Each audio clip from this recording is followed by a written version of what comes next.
Captive Treasure, Chapter 2, Dusty Trails. Carrie's mother finished her purchases. Carrie helped her carry the packages. They left the main street and walked toward the blacksmith shop. A shout from a passing wagon made them stop and stare. "It's Pa," Carrie said. "He got the wagon." Mr. Talbot stopped and waited for them to cross over to him. The oxen shuffled patiently as he helped his wife and daughter aboard. Carrie crawled through the canvas flap and tumbled down into the wooden floor. She squealed in delight. "It's like a hideout," she said happily. "Just look at all this room." "Wait until all that room is full of supplies," her father said. "We don't have to worry about furniture, but we do have to take supplies to the mission. The wagon will be packed as tightly as all the rest by the time we leave." He cracked the whip and the oxen began to plod along. "God was with us, Martha," he said to his wife. "I got the wagon and oxen at a good price, and found a place on a wagon train. Seems like a family took sick and turned back. They sold out and are taking the steamer home. This is their outfit." "Were they with the Thaddler train?" Mrs. Talbot asked. "Sure were," Mr. Talbot said, surprised. "How did you know?"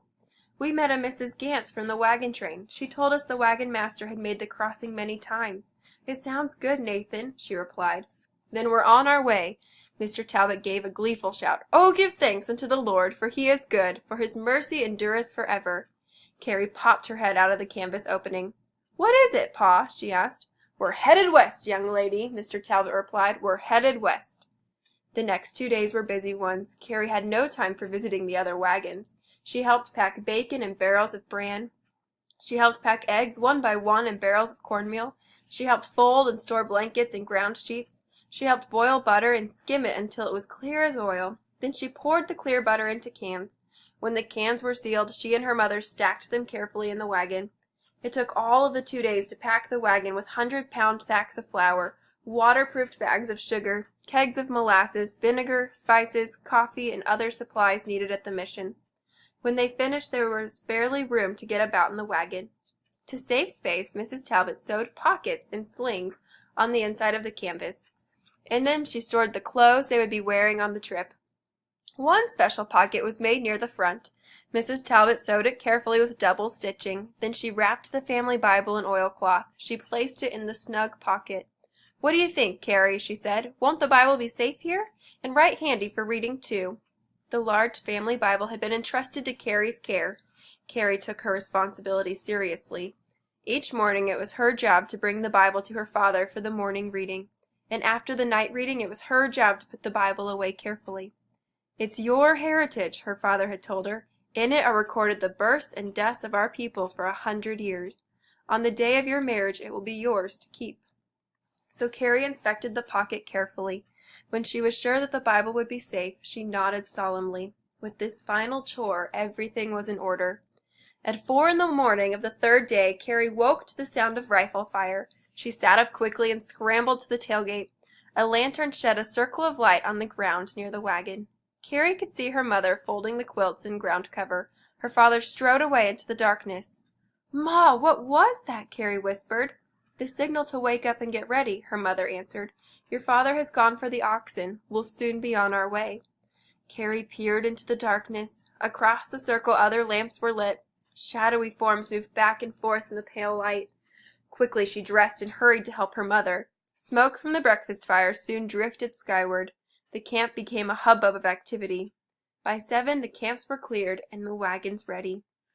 Carrie sat tensely on the wagon seat between her parents. A bugle sounded and the wagons began to roll, one by one. Riders raced ahead of the wagons. The wagons creaked on behind at a snail's pace. Shouts of triumph went up as the wagons finally lumbered onto the vast prairie land.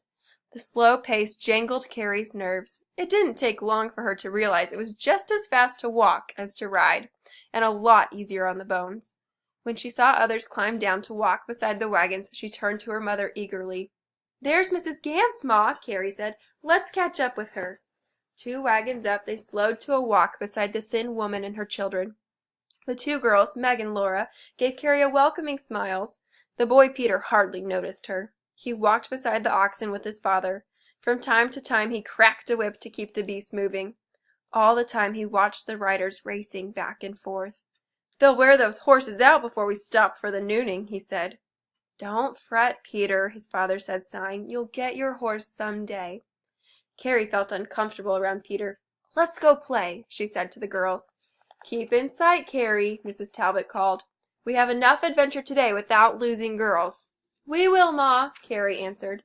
Carrie ran into the billowy grass. Meg and Laura were right behind her. Over and over they rolled in its springy softness. When they tired of running, they came back for Joseph Edward. The girls took turns carrying the baby. They ran up the line of wagons and sat in the grass to plait crowns of wildflowers. Joseph Edward crawled around them, scattering the petals in the wind. When their own wagons caught up, they would pick Joseph Edward up and run again. When the wagons circled for the nooning, all three were hungry and worn out. Carrie was thankful to return to her own cook fire. After lunch, she curled up in the wagon to nap. The first days were slow and easy. The ground was flat and the trail clear. A blue sky stretched over the flower-spangled earth. On Sunday, the wagon master asked Carrie's father to hold a service. Mr. Talbot preached about the majesty of God. Carrie had never felt closer to God than when she was standing under that great blue bowl of sky. The rains began later in the week. It was as if the heavens opened and let loose all the water in the world. It fell in sheets, driving sideways in the wind. Lightning lit the sky in noon-like flashes. The horses were spooked and had to be held down. The canvas flapped back and forth in the gusts of wind. Carrie loved it. She checked the pocket at the front of the wagon to make sure the Bible was safe from the rain. Then she huddled under the canvas in the back and watched the storm. The trail turned into a shallow river. The oxen plodded on, the wagons churning through mud. At night, Carrie held a ground sheet over the fire so her mother could cook. Then the sun came out again, the trail dried, and the grass was greener than ever. They reached Alcove Spring a few days later. Carrie stood open-mouthed looking at the waterfall. "I've never seen anything like it," she told the girls. "Look, the boys are climbing the rocks," Laura said. "Then so can we. Let's go," Carrie said. She sat down and stripped off her shoes and stockings.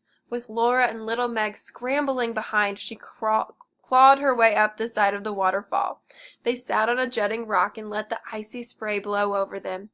"Caroline Elizabeth," Mrs. Talbot called from the bank, "what do you think you're doing? Get down from there!" Reluctantly, the girls clambered down, almost slipping on the wet rock. Carrie was last. She stopped to look back at the spring. "I'll always remember this place," she said to herself. "Always."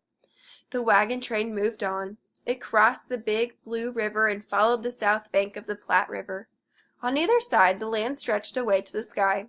Herds of buffalo came close to the slow-moving wagons and then thundered away. But nothing gave the children greater delight than the huge prairie dog town.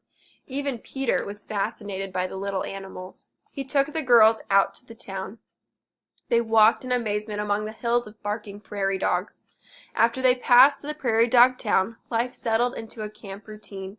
Carrie had her chores. After she had done them, she played with her friends.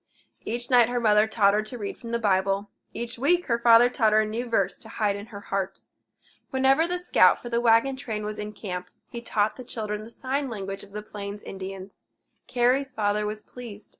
He practiced with her until he could make the motions as quickly as she could. When the scout understood the reason for their interest, he traded lessons in the Cheyenne language for a place at Martha's cook fire. "Keep your eyes and ears open," Mr. Talbot told Carrie. "We need to learn as much as we can before we reach the mission. You never know what the Lord can use later, and this can be a harsh country if you walk through it blind to what is going on around you." The weeks went by. They passed Chimney Rock in late June. The wagons entered Fort Laramie 2 days later. Beyond the fort, the trail led into the Rockies. The wagons jolted along over rocks and dry sand. Wagon wheels broke, wagon tongues sheared off, oxen strained to pull their heavy loads. "Lighten the load!" became the daily cry. Everyone walked to spare the oxen, yet even that was not enough. Carrie stared as families gently set cherished furniture beside the trail. Some women went on with hard, set faces. Others cried. Mr. Talbot stopped beside Carrie as she wiped the dust from a discarded clock. "Look, Pa," she said, "it has pretty flowers on the face, and it chimes. Listen." She wound the clock, and silvery music tinkled in the air. "How could anyone bear to give this up?" "These things are of this world only, Carrie," her father told her gently. "Set your heart on things above, never on worldly treasure, for where your treasure is, there your heart will be also. Carrie carefully set the clock on a discarded oak dresser. They went up on the trail. Carrie listened for the chimes as long as she could, but all too soon she could hear only the sound of the wagon wheels on the rocks.